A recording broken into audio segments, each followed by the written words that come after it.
know, that's I hear you, but on the flip side, and again, my mind is not made up. Yours is, and that's totally understandable. I know it's a very strange thing to even think about the concept that our own government might have faked something or lied to us about something.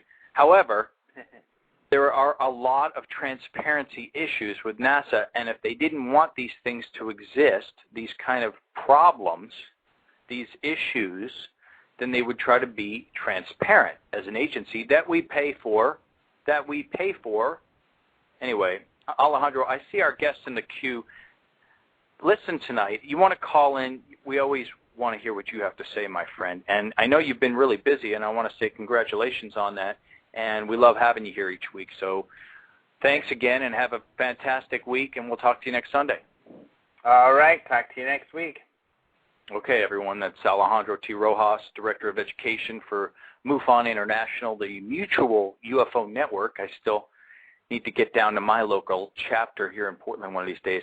Now, folks, like I said, let's try to keep cool about this, okay? Tonight, I know it's going to get a little heated, and that's okay, because ufology brings up emotion. And the moon hoax, whether you believe it or not, does bring up emotion in people. But we brought the guy on that I really think is going to at least put some ideas into your head, especially about things like the Van Allen belt or some things you may not have heard of. We're not just talking about why there weren't any stars in the picture, okay? We're going to bring him on. So don't go anywhere. In a moment, we're going to get this moon journey, hoax or no hoax, rolling. Finally, the big international UFONAUT Radio moon show. Don't go anywhere. Take your bathroom break, whatever you need to do. In a moment, Mr. Jarrah White.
Let's get this gentleman on the line here. He's so happy to have him with us.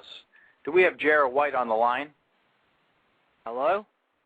Jarrah, are you with us? Can you hear me? Are you there? Hello, can you hear me?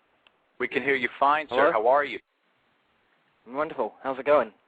It's going great. Well, this is your maiden voyage on UFONAUT Radio out here in the U.S. of A., and you are calling us tonight. You were getting punched in via, is it Sydney? Yeah, Sydney, yeah. Well, what time is it in Sydney right now? It's now 12:30 p.m.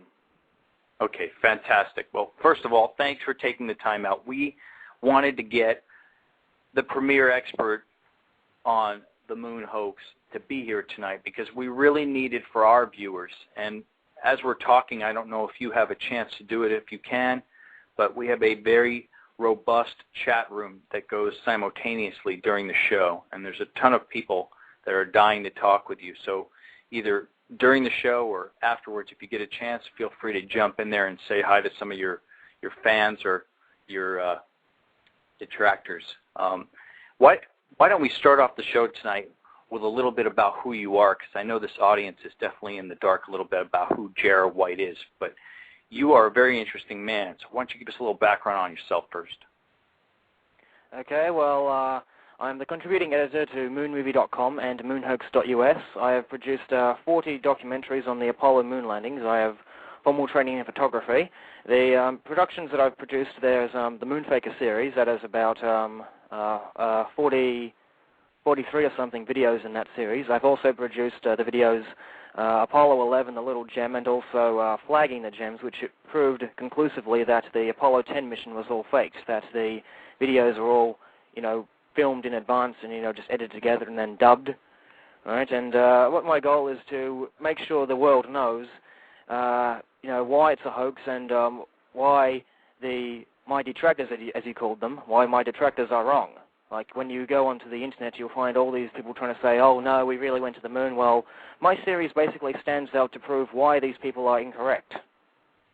Exactly. And I will throw out there, before you joined us, I know you didn't hear this, but this topic brings out a lot of emotion, does it not? I'm sure you've faced a lot of that during your travels through this journey. Yeah, you wouldn't believe some of the things that people have called me in their anger. I've been called this, I've been called that, I've been called a loser, a coward, etc., and most of them just have access to grind and no real foundation for their counterclaims. Well, be that as it may, this show, there's a few things that are special about it. One is we have an open mind here, and that's why we wanted to bring you on. We don't have preconceived notions. Number two, we're commercial-free, Jarrah, so you can get your thoughts out with us without us injecting some cockamamie commercials in between and cutting you off. So there's a lot besides no stars in the background why the moon landings may have been faked, and that's what I want to get to tonight. But I think there's such a wealth of information. A good place to possibly start, if it's okay with you, is some of the newer information that's come forward in the past couple of weeks that maybe you could discuss. And I think that's what's on everyone's mind. In the States, the moon has been all over the place in the past few weeks. So, for instance, can you talk to us a little bit about the new LRO moon photos that have been showing up on NASA's website showing the Apollo landing sites? Did you see these photos, and do you have comments about them? Yeah, I did see those photos. In fact, I attended the press teleconference when they released them. These photographs, they sent the Lunar Reconnaissance Orbiter up to map the moon, take close-up photos and everything else. Right now, it had been hyped, much like all the other probes they had sent to the moon previously. It had been hyped that this probe would actually be able to see the artifacts left behind on the moon, like the lunar rover, the lunar module, the American flag, etc., right? They'd been hyped that, we'll be able to see this, we'll be able to see the landing links, we'll be able to see this, we'll be able to see that. But instead, all they've shown us are a few pixelated images. Like there's this bright point of light, which is like pixelated, right, casting a shadow. Then they say, this is the lunar module casting a shadow. Well, there's a bit of a problem there. That's hardly the only bright point casting a shadow in the photograph. If you look around in the picture, you'll find one here, one there, one here, all over the place. And these are all boulders, you see. So what we're seeing is most likely boulders. And incidentally, it's pretty easy, considering that it's only a few pixels worth of footage. It's pretty easy, to just throw that into Photoshop, where you brighten a few pixels here and there. But it's interesting to note as well is that normally, you see, when NASA releases a picture, when they receive a picture from space, like from, say, the space shuttle or whatever, they promptly put it on their website, post it for all eyes to see. Here, they waited for about 5 days, I think, to release the thing. Well, hang on, why did it take so long to release it? Well, that's a great... I had trouble... If I may finish... Sorry, if I may just finish here. At the end of the day, it should also be pointed out that this isn't, independent verification, because this is a NASA craft. It's not owned by some independent organization who could independently verify this. And if they wanted to prove, beyond a shadow of a doubt, that there was any man-made material, manned ships up there on the moon, all they would need to do is, I actually interviewed the head of instrument science at the Anglo-Australian Observatory. His name is Josh Hawthorne, and he told me specifically that they had a telescope at the Gemini Observatory which could see the artifacts. They just need to install these adaptive optics, to overcome the distorting effects of the atmosphere. They've installed those optics now, and, well, I interviewed him in 2006, and still no word on finding the lunar module. Yeah, I can't... There are certain questions that I'm going to ask tonight, and I don't necessarily expect to get answers, but perhaps I can get some sort of verification that they're valid questions that have never been able to get real good answers from. And like you said, we're not dealing with utter transparency here. I find it a few things strange. Number one, the photos were not impressive to me. It's 2009, friends. We have things like the Hubble out there taking pictures of constellations, universes, such that are millions of light years away and such. And then we can't get real photos of jeeps and flags on the moon. To me, it sounds very strange. Number two, all of a sudden it's important to have these photos on the site. That's strange to me.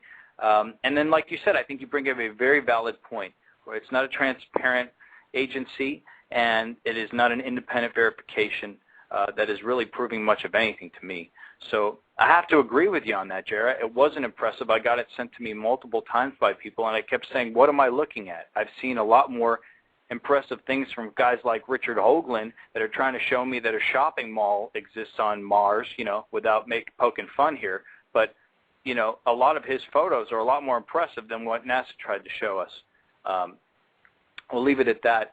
I wanted to get your opinion. Now, what about, this is another one that was thrown to me this week before we get into some of the tried and true reasons why the moon missions might have been faked, in your opinion. But this Mythbusters episode that you must have seen by now, it's all over the place. I had 100 tell me, look, the thing's been laid to rest. Mythbusters proved it. Now, Mythbusters is very popular here. I don't know about where you guys are, but they did a bunch of tests, and I wanted to get your reaction on the episode if you saw it. Well, I saw the episode, and to be perfectly frank, each and every one of those experiments is either number one, flawed, or two, built on outright lying. For example, towards the end of the show, you might remember they pointed the laser. They pointed the laser at the moon. First of all, they fired it at the lunar highlands, and they said they got no return signal. Then they fired it again, this time at the Apollo 15 landing site, and they said they got a return signal. Now, the idea here is that there's a piece of man-made equipment, a retroreflector, like a mirror, that bounces a signal back, right? They claim that if there was no mirror there, they wouldn't be able to get the signal back. Well, that's just wrong, okay? Before they even went to the moon, before the Americans, before the Russians landed there, they put had the MIT, the university, right? They fired a laser beam at the moon at a bare spot. This was in 1962. They fired a laser at the moon, and it bounced the signal back. It bounced the laser back. There was no man-made objects on the moon. It bounced it off the moon's bare surface. In fact, the Soviets did that too at the University of Crimea. They did that a year later after the American test. Right? So this proves that you don't need man-made equipment up there to bounce lasers off the moon. And as I was saying earlier, they also did a whole bunch of really seriously flawed experiments, like the bit when they're jumping around on the moon, pretending to be on the moon, like with the wire rig and the slow motion stuff. Well, they've completely botched that experiment, right? The theory is that the footage, right? They filmed the astronauts on wires, then they slowed down the footage, right? What they did was that they filmed the wire test and the slow motion separately. Well, if you do it separately, you're not going to get the results, right? So what I did in one of my videos, right? I took the wire jump, where Adam Savage jumping, jump saluting the flag on the wire. I took that footage, slowed it down to 67% normal speed, okay?